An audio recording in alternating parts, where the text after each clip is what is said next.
Beneath the bright Saratoga sun lies a trophy that whispers of battles fought and history forever etched in crystal. I was introduced to the game of golf the summer that I went from age 7 to age 8. It was through a set of golf clubs here in town that my grandmother bought me, and I was hooked from the very beginning. By the time I had gotten to 7th grade, I was starting to be pretty good at playing golf and wanted to play on the golf team. Well, there wasn't one for girls. So I had to petition the state, had to pass a physical, jump through all sorts of hoops, and did get some support at Saratoga High from the athletic director to make this happen. So I played 1 year on JV, and then from 8th grade on, I was playing on the boys team. There to getting a college scholarship at Vernon, 3 times All-American there, and as soon as I finished my college career, I did turn pro, and I won 17 times on the LPGA Tour. 2 major championships in there, 92 and 99 at the Dinah. Right it was. 6 times on a Soulheim Cup team, including the first in 1990 at Lake Nona. Then at 7, Dottie demonstrated just how you get to 16 under par. What magnificent putting. It's always special to be part of an inaugural anything, playing literally among legends. It belongs to Dottie Pepper, the fearless golfer who rose from small-town Saratoga greens to conquer the grandest stages in women's golf. What she holds is no ordinary keep. It is the inaugural Soulheim Cup trophy from 1990, the very first year women's team golf became a worldwide spectacle. Soulheim Cup is the women's version of the Ryder Cup. So it's a biennial competition at match play, United States versus Europe. To be part of the inaugural one for the women's side in 1990 it's on the list of the things that I'm really proud of. Handcrafted by the famed Waterford Company of Ireland, its crystal brilliance carries centuries of tradition, artistry, and elegance within every precise cut. Only 18 of these miniatures were made, 1 for each player, 1 for each captain. And when the last was polished, Waterford shattered the mold so no others could ever be born. That act sealed this trophy's destiny as a rare treasure. Dottie's role on that pioneering team gives this piece a living heartbeat, a story where sport and history collide under the roar of a cheering crowd. Its flawless crystal glimmers with the spirit of 1990, the year women's golf claimed its rightful place in the pantheon of international competition. None have ever appeared at auction, guarded by the legends who earned them and the memories they carry. And so, appraisers agree, this singular trophy, born of victory and legacy, would be insured at no less than... I was going to put an insurance value on this. I'd insure it for a minimum of $35,000. A minimum That's of $35,000. amazing. Some gifts carry the heartbeat of friendship, music, and history all at once.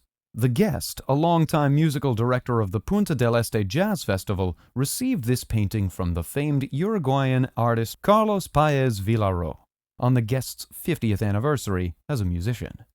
Páez Villaró, born in 1923, was far more than a painter. He was a composer, a band leader, and a passionate student of Afro-Uruguayan and Afro-Brazilian rhythms. His life intertwined art, music, and culture with Casa Pueblo, his dazzling creation on the Uruguayan coast, standing as a testament to his genius. This vibrant piece, painted on simple cardboard with tempera and ink, captures a jazz band mid-performance, its bold lines and colors echoing the sound of candombe drums. It's as if the painting itself plays music, every brushstroke alive with rhythm and energy. The work reflects the artist's deep connection to jazz, a genre that revolutionized both music and modern art in the 20th century. Is to almost hear the painting.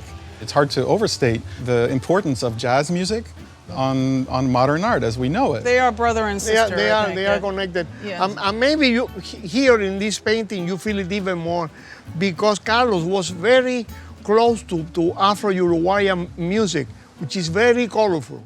While given as a personal gift, the painting embodies the creative spirit of 2 art forms forever in conversation, music and painting.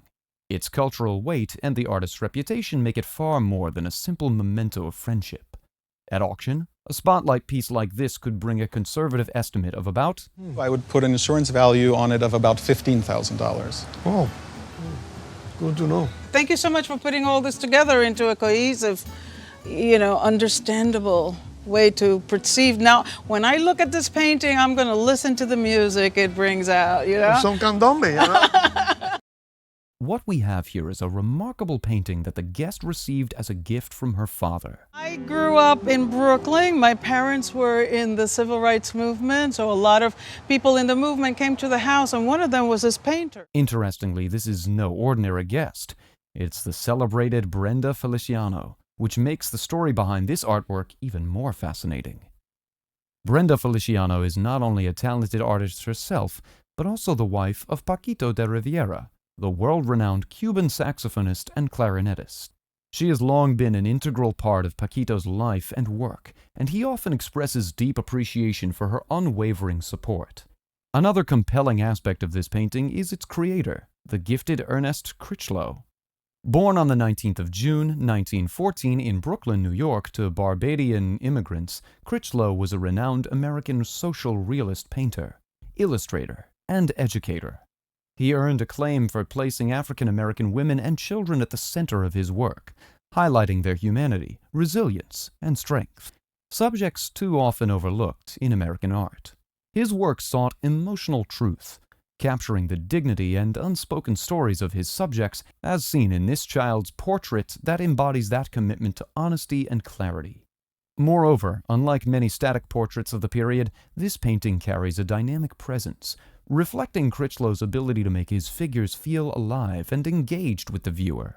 Here you have some movement captured. It's like a moment in time. She almost seems surprised in a way. And what this does is, in addition to adding dynamism to the painting, it also gives and imparts a little bit of air of mystery. Critchlow himself. Adding to its significance, the painting is signed and dated Ernest Critchlow, 1955, a mark of authenticity and a direct link to the artist's mid-century career, when his social realist vision was at its peak. In today's art market, a signed child portrait by Ernest Critchlow, especially with such a strong provenance connected to Brenda Feliciano, would be highly sought after. In line with Critchlow's rare and increasingly valued paintings, at auction, this remarkable work would command a price of... If I was going to put this painting at auction today, I would put a very conservative auction estimate on it of $3,000 to $5,000. Look at that, wow. Displayed here is a remarkable carving that's been passed down through several generations in the family of these guests. It's my great-grandfather's, and his sister lived in Ketchikan, Alaska, and she gave it to him as a gift. This is no ordinary piece. It's a totem pole attributed to the legendary Charles Edenshaw. Charles Edenshaw was a renowned Haida artist from the village of Masat on Haida Gwaii, an archipelago off the coast of British Columbia, Canada. He was celebrated as a master carver, producing exquisitely crafted masks, totem poles such as this one, and other ceremonial objects. Edenshaw was especially known for his skillful use of argillite, a fine-grained black stone unique to Haida Gwaii. He transformed this local material into intricately detailed model poles and carvings, often using wood and pigment to bring additional depth and character to his work. These poles are composed of vertically stacked crest figures, including human forms, supernatural beings, and animals, in this case, a bear. Such figures were never merely decorative. They represented clan crests, ancestral histories, mythic narratives, and encoded events such as adoptions, potlatches, inherited rights or privileges, and even origin legends. Another distinctive feature that strongly points to Edenshaw's hand is the presence of cross-hatched designs, a hallmark of his artistry and a signature detail collectors look for. Unfortunately, while this totem pole retains its culture and artistic importance, it does display some condition issues. There's some problems with condition. His little head had come off, the bear's head had come off at one point. Considering these factors, this rare Charles Edenshaw totem pole, despite its condition, would still command a significant price at auction of... On today's marketplace, you're probably looking at $3,000 to $4,000 for this if it was come to sale because it's so finely carved. And with a little more investigation, it might be a Charles Edenshaw school piece. God. Displayed on the show at this time is a remarkable collection of 2 child portraits gathered by the celebrated Mark Brown. Mark Brown is a renowned American author and illustrator of children's books, best known for creating the beloved Arthur book series. His passion for the art world is reflected not only in his own illustrations, but also in his careful collecting of works by other artists, including these 2 exceptional portraits. The first portrait on display was purchased by Mark Brown in a period when he was rising to prominence as an author and illustrator. This happens to be the very first portrait that we ever bought. Really? Yeah. So what year was that? 1980 something. Okay. This charming painting is attributed to the celebrated Joseph Whiting Stock, a renowned American folk art portrait painter born on January 30th, 1815 in Springfield, Massachusetts. Stock gained fame for his portraits of children, often depicted against richly patterned rugs, an artistic hallmark that is clearly evident in this piece. Yeah, he loved the colors and the patterns, and this was probably done in the late 1840s. And it's an oil on canvas. The second child portrait is attributed to the family of the Shutes due to the precise rendering of the eyes and use of pencil. Ruth Whittier Shute and Samuel Addison Shute were a talented husband and wife team of American folk art portrait painters active in New England and New York during the 1830s. However, some scholars question this attribution, noting that the treatment of the hands and lacework in this portrait lacks the delicacy typically associated with the Shutes' work. They had a very delicate approach to hands, and this little gal is kind of, in a way, holding the book a little bit awkward, and they were also known to really have wonderful lacework. At auction, the child portrait attributed to Joseph Whiting Stock is expected to command a price of... It'd probably be worth somewhere in the $15,000 to $18,000 retail. While the child portrait attributed to the Shutes will likely fetch... I would say in today's market, $25,000 retail. Here we have a remarkable collection of Windsor chairs that were passed down to the guest from her parents. When my parents bought their first home, my mother wanted to fill it with early American antiques. And when was this? 1950, 1951. And Windsor chairs are a classic and enduring type of furniture, admired for their elegant design, sturdy construction, and versatility. Originating in England during the 18th century, these chairs became a staple in households across America and Europe, where their graceful lines and functional design earned them lasting appeal. The first chair under consideration is an exceptional Windsor rocker, a form that gained popularity during the 19th century. Compared to their 18th century counterparts, these later examples appear more mechanical in design, often incorporating decorative painted or stenciled surfaces. This particular rocker clearly reflects that tradition, with its graceful contours complemented by decorative detail rather than elaborate sculptural work. In terms of insurance value, this chair is expected to be insured in the sum of... This little rocker could be insured for about $600. If it had paint, it'd be more valuable. The second Windsor chair in the collection is considered the more valuable of the two, as it's a true representation of the classic 18th century model. In that period, Windsor seats were carved from a single thick plank of wood, with the spindles and legs inserted into the seat through mortise and tenon joints, then wedged firmly in place. The chair also features cabriole legs, a distinctive element of high-quality English Windsors from the 18th century. These feet usually get cut off. They turn them into rocker chairs like the other chair was turned into a rocker.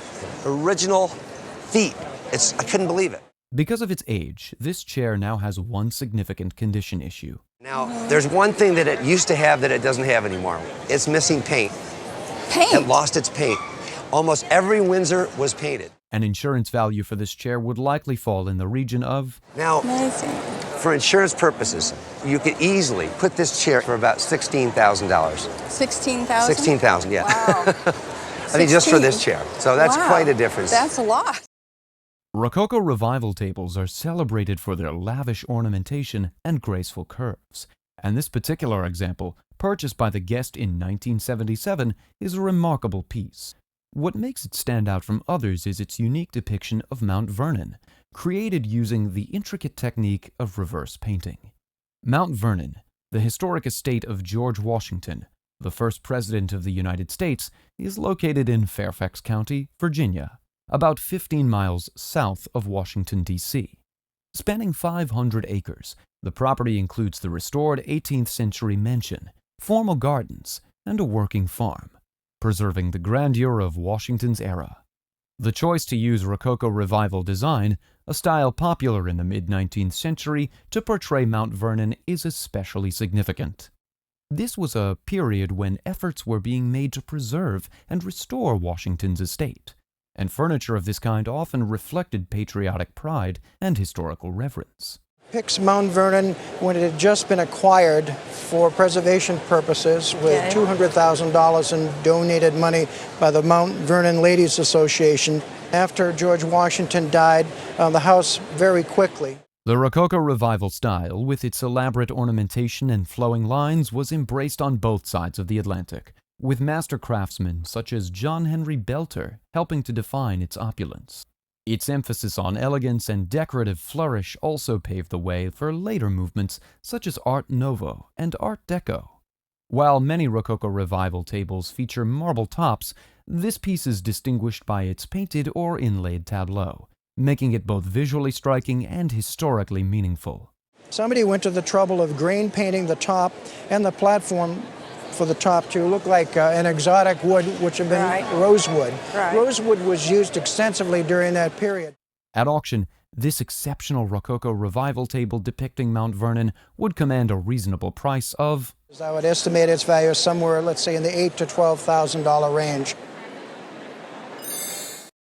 Possessing an item that once belonged to a beloved family member often stirs deep feelings of nostalgia and excitement.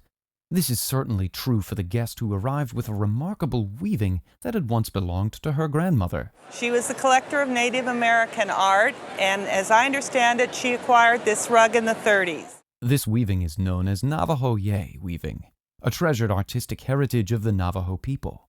Emerging in the early 20th century, the Yay weaving tradition was influenced by sacred sand painting ceremonies, which served as an important part of Navajo healing rituals. The weaving portrays Yay figures, spiritual deities who are revered as intermediaries between humans and the divine, often associated with restoring harmony and balance. The Yay figures appear after the first hard frost in the late fall, early winter, usually in December sometime. The figures are richly detailed, adorned with jewelry, distinctive headgear, and ribbon streamers tipped with eagle feathers, powerful symbols in Navajo ceremonial attire. Adding to its uniqueness, the weaver skillfully employed hand-spun wool, blending natural brown and cream fibers to produce a beautiful heathered gray-brown tone. This nuanced coloration reflects both technical expertise and an intimate understanding of traditional materials. Significantly, the weaving was created on a vertical upright loom, the hallmark of authentic Navajo craftsmanship. The weaving is woven this way. The Navajo weavers use no patterns. These are designs that she creates as she weaves. As she's working, yes. Okay. At auction, this extraordinary Navajo Yay weaving would command an insurance price of... This weaving could easily be appraised at $12,000 to $15,000. Oh my goodness.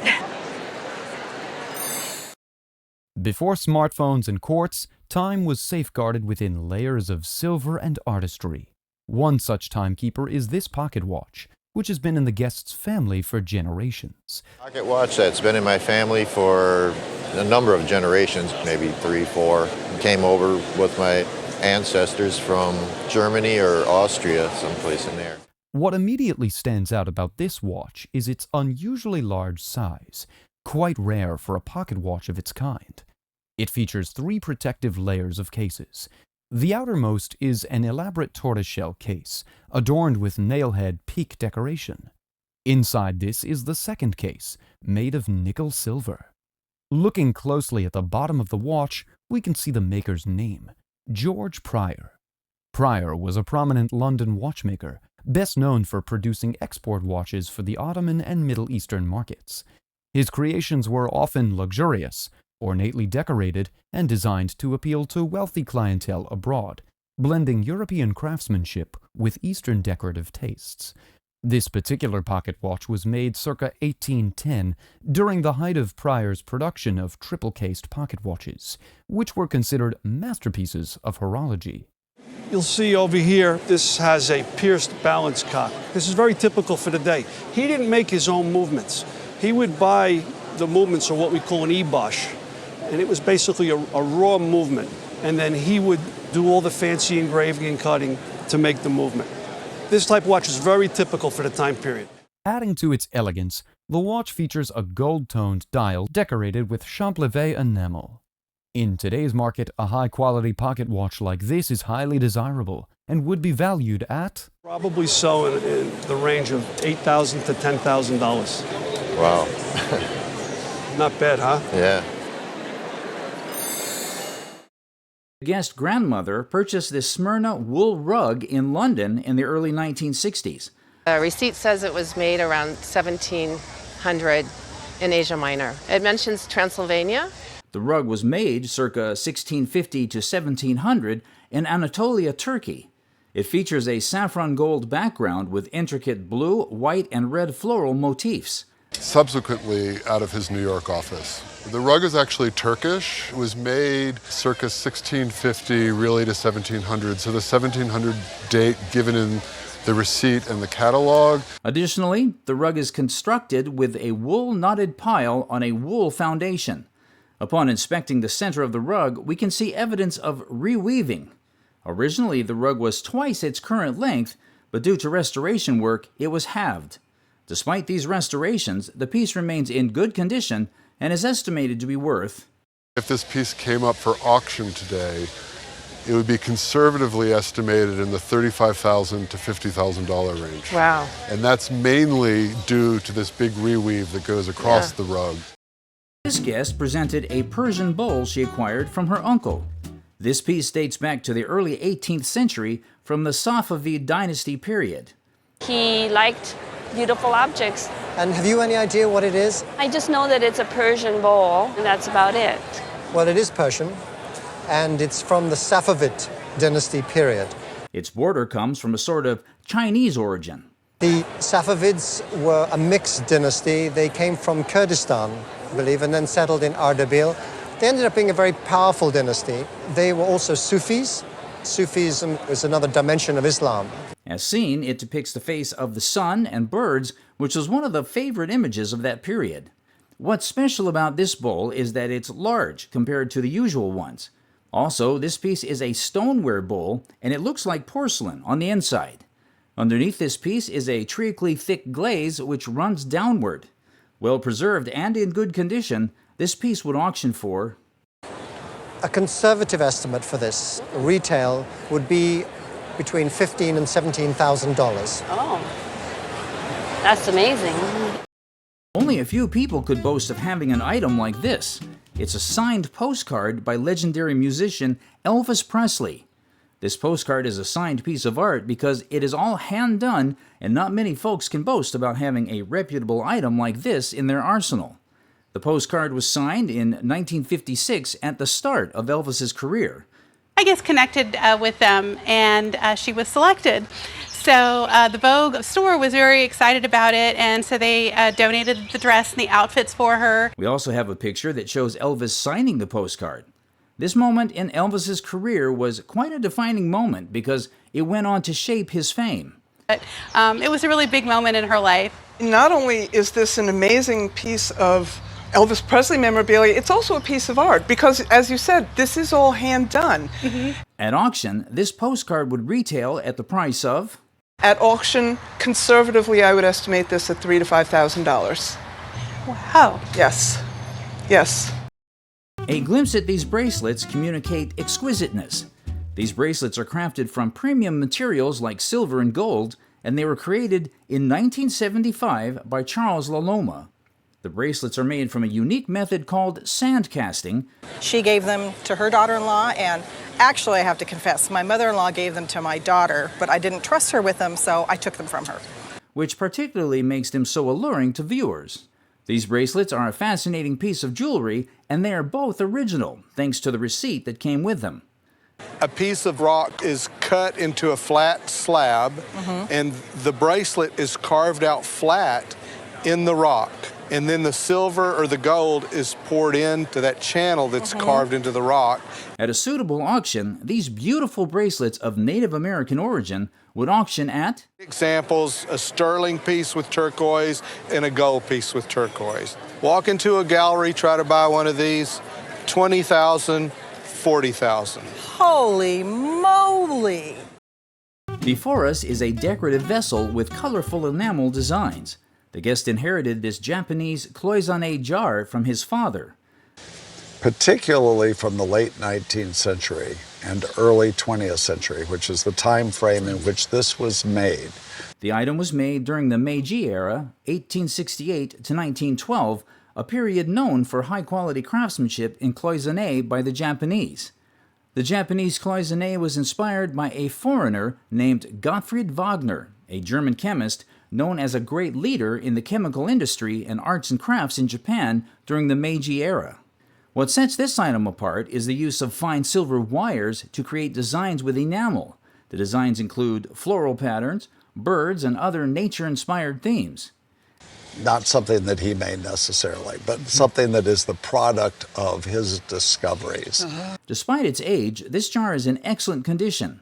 With its beauty and historical value undeterred, at an auction, it would fetch... You have an idea? No, none whatsoever. Oh, you don't want to guess? $1,000. Try about $8,000. Wow.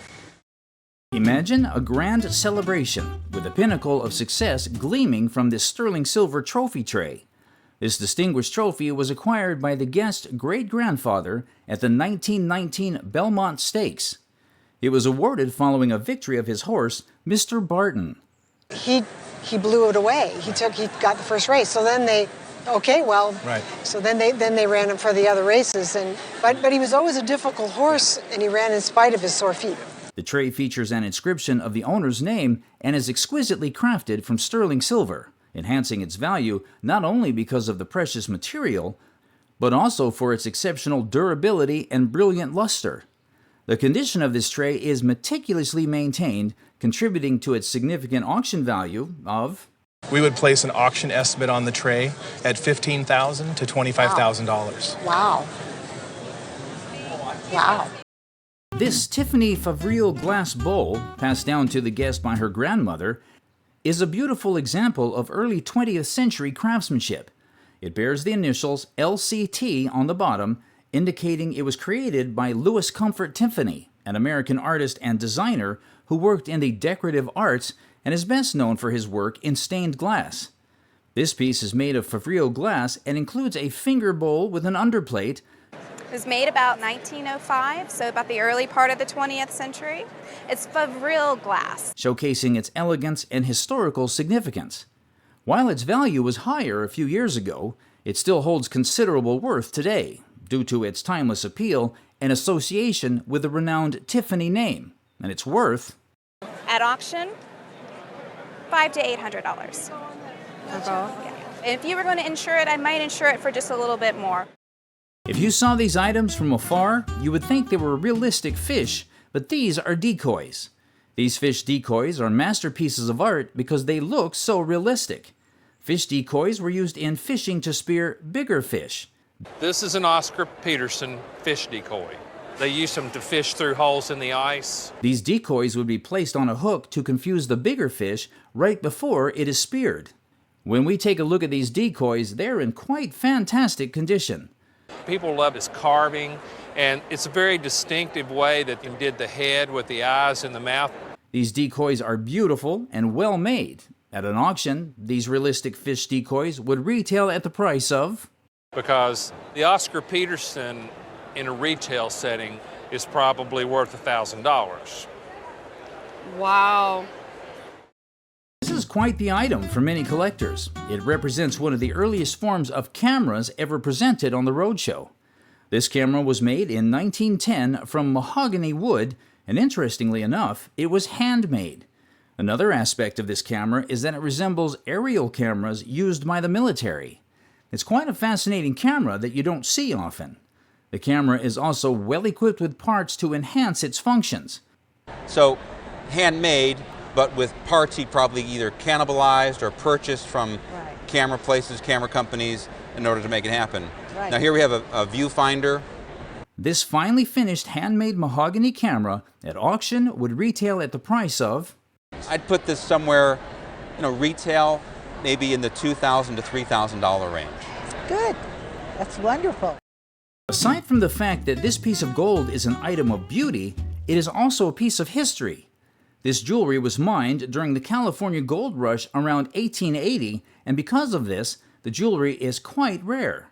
Gold at that time was quite a scarce commodity and came in only two forms, the nuggets and dust-like particles. Most of the gold that came from the California finds came up as these little bits of these little flakes, tiny little flakes. This jewelry contains a mixture of both, which makes it especially rare. Actually, this is pretty interesting because he's got both kinds here. It is quite a historical masterpiece. If this jewelry was to be sold at an auction as an original piece of gold, it would retail at... I would give this an auction estimate of $1,500 to $2,500. Oh, you're kidding! I just don't believe that. Before us is a vintage ring with a central, vibrant green stone housed in a box. The guest inherited this ring as an heirloom. The jade stone was initially acquired in 1938 at the World Fair in San Francisco. It's been set by Granite Brothers, who is a really reputable jeweler. That was the jewelry, yes, quite frankly. Exactly. The setting is beautiful. It's a platinum and diamond setting. The jade stone was set and accented with diamonds to form a ring by the Granite Brothers, a prestigious jewelry store in San Francisco, one of the largest at the time. This piece is extremely rare, especially because the jade stone is untreated, confirming its naturalness. Or it's been dyed. It's normally just an enhancement of a green that's already there. And there are a few folks in the U.S. who are able to determine whether or not a jade stone has been treated. But we normally say prior to the 1950s, 1960s. Looking closely, we can see the item is in unbelievably good condition. So at auction, this timeless jade and diamond ring of exquisite craftsmanship would fetch... At auction today, and auction is a fair market value, we would probably use an estimate of about $4,000 to $6,000. Oh my. A seemingly unremarkable chair was brought in by the guest, who referred to it as a boudoir chair, but was unsure of the exact term. It is a family heirloom, possibly used as a potty chair, and that it originated in England. The chair is actually a rare 350-year-old William and Mary Great chair, crafted from elmwood in England between 1640 and 1660. Unlike most furniture of the era made by cabinet makers, this piece was entirely created by a turner with all the parts meticulously shaped on a hand lathe.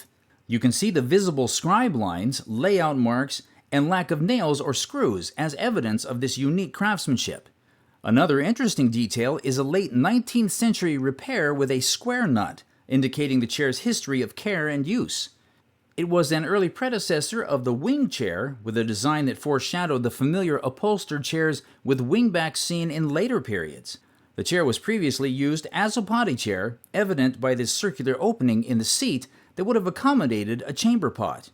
The utilitarian nature of the chair made it even more versatile, as it could also be used as an invalid chair in bedrooms. Despite a later slip seat and some minor repairs, the chair remained in good condition. At auction, it is estimated to fetch... At auction, we'd say $4,000 to $8,000. No way. Absolutely. Now, I don't want to ruin your day, but because this is such a rare chair, if it was American, we'd probably say $150,000 to $250,000. Stunning diamond ring that had been in her family for generations. The large, single stone ring intimidated the guest due to its size. The stone is an antique, likely cut sometime between 1920 and 1930. It was a spready stone, meaning it appeared larger than its carat weight because it was cut with a shallow depth. However, the cut was beautiful and created a unique play of light. The setting, however, was a bit younger than the stone. It is estimated to be from the 1940s or 1950s. Interestingly, the ring had originally been painted with 18-karat gold to cover the underlying platinum setting. The guest had this plating removed, revealing the more desirable platinum beneath. The diamond itself was graded M in color, which meant it had a slight yellowish tint. However, the clarity was exceptional, graded VVS2, indicating very few inclusions. This high clarity rating was a significant factor in the ring's value. Considering all these aspects, the insurance value on the ring is...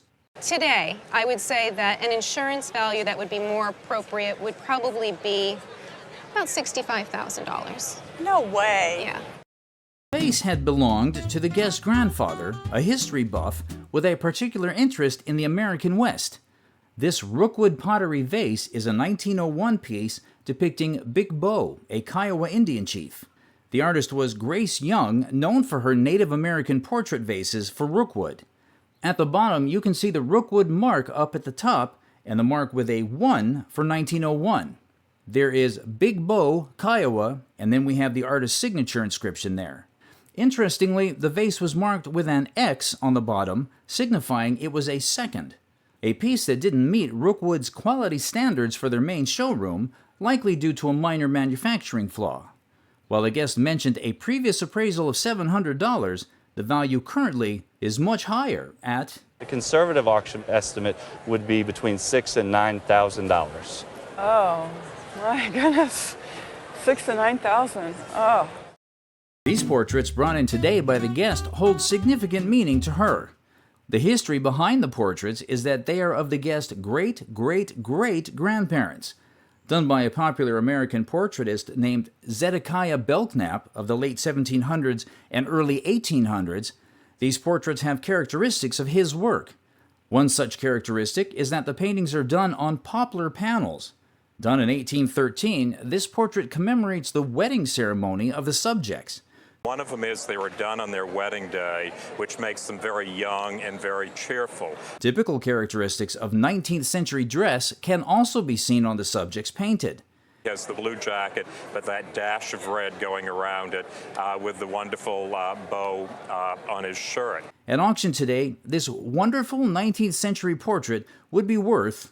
I would say that they have a value of between $8,000 and $12,000 for the pair. Father, a collector of antique toys and construction equipment, had acquired it at a show 20 to 25 years ago. The guest instantly fell in love with the piece and jokingly admitted to stealing it from her father's collection. The model is a rare and exceptional item.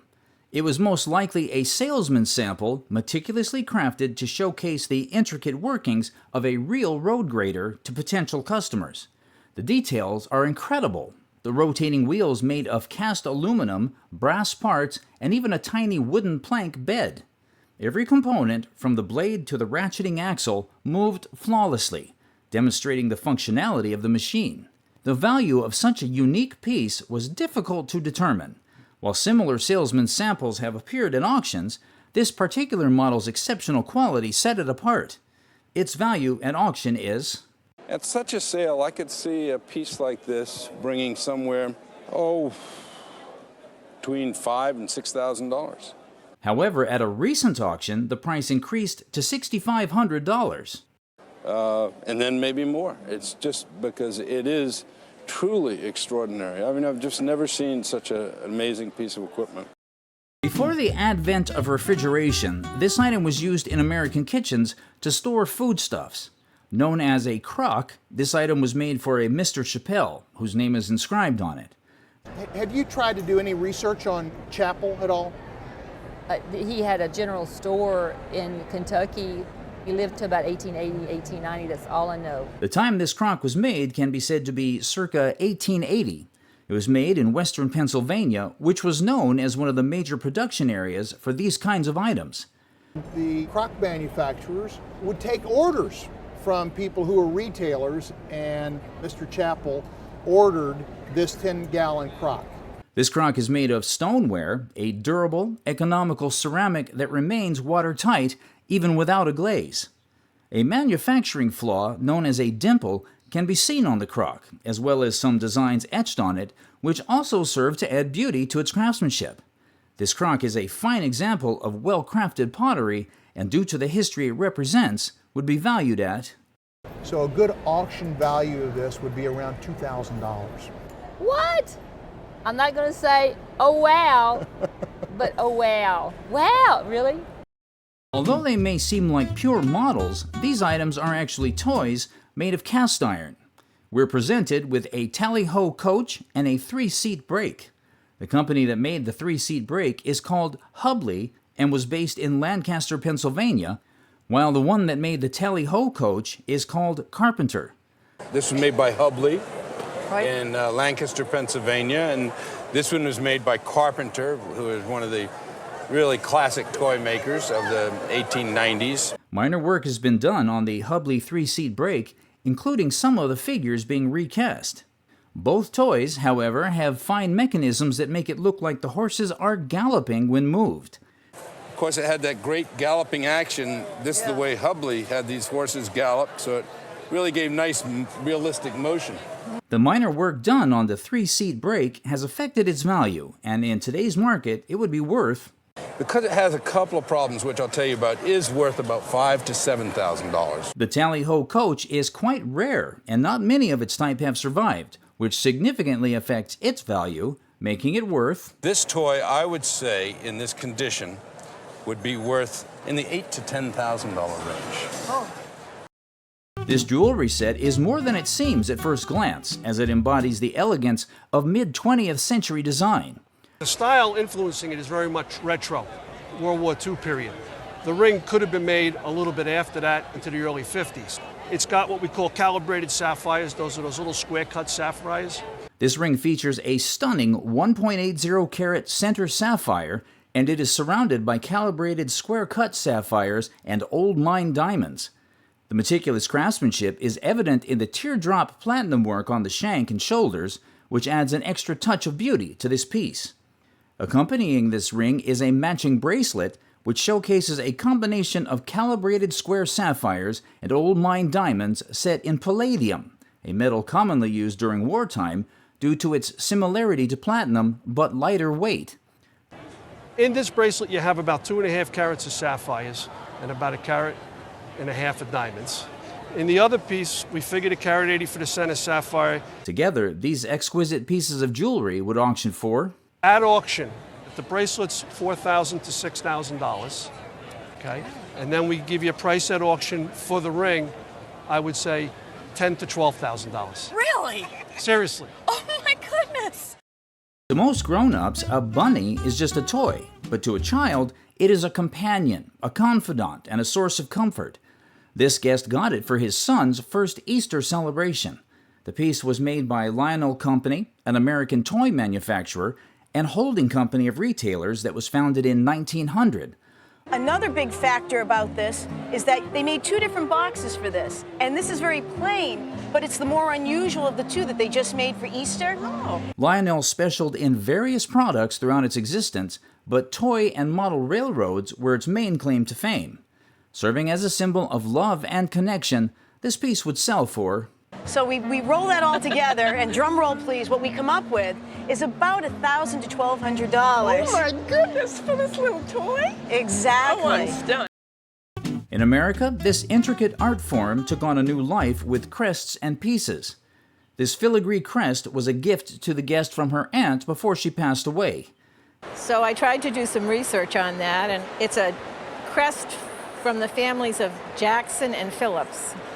And when I did some of my research on that, I found a Jackson family that had married into the Shapley family, and so that's how it came down to me. Dating back to 1734, this item was crafted from paper in America. It consists of tightly wound papers arranged side by side. Furthermore, it bears the combined coat of arms of 2 families. Is wound very tightly and inserted in next to each other. You do have the 2 coats of arms coming together. On the left side, we see the arms of the lion rampant under the name Philip. And on the right side is the arms of the lion rampant under the name Jackson. Although made from paper, this crest has been wonderfully preserved. This crest served not just as a decorative piece, but as a significant part of American history. And it's estimated to be worth... We think an auction estimate should be in the range of $30,000 to $50,000. Well, happy birthday to me. Happy birthday to you. This painting was passed down to the guest from his mother-in-law. The piece likely dates from between 1800 and 1830. It depicts a serene riverside scene featuring 2 children playing and 2 adults engaged in conversation. Although it bears similarities to several American paintings of the same period and quality, it is more likely English in origin. The distinction in value between American and English artworks of this style is significant. For instance, an American painting of similar quality and age, such as one known to be from Philadelphia with verified provenance, might be worth $30,000 to $40,000. However, this English piece, despite its comparable artistic merit, would likely fetch. As an English sampler, it would probably sell for about $3,000 to $5,000 at retail. Great. So it pays to be American. That's terrific, though. This item is a cool ship model. The guest snagged it at an auction for just $175. His wife saw it and thought it would be a neat pond yacht. It's from a long tradition of sailors' crafts. They'd carve these during long voyages, often for extra cash. The expert says this piece is older, likely carved around 1900. It's not a typical American boat. Its unique appearance makes it even more collectible. I have to tell you, you don't have an American boat, though. You have a foreign piece. So this was probably a sailor that traveled the seas to Asia somewhere. The wood hints at its origin. Teak and bamboo point to Asia. Model ships are hot collectibles. Wonder what this is worth? Experts' jaw drops. Potentially worth. It would be worth even a little bit more. Right. But your $175 actually should be worth an investment of about $5,000 to $7,000. Wow. Thank you.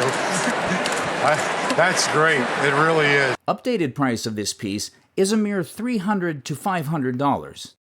This 1937 Martin guitar, model D18, belonged to the guest's father, who purchased it new from a music store in Shawnee, Oklahoma.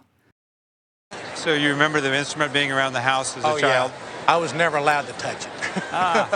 This model, known for its simplicity and minimal ornamentation, has become highly desirable among professional musicians over time. Despite having some alterations, including filled holes on the top, repairs on the side, and some finish touch-ups, the instrument remains free of cracks and is structurally sound. The quality of the repair work has kept it in excellent playing condition. While alterations typically affect a guitar's value significantly, the prized sound of the Martin D18 ensures it still holds substantial worth, and it's valued at... It's a very nice thing, very desirable. I think its value would be $12,000 to $14,000. It is the right year and the right model. If it were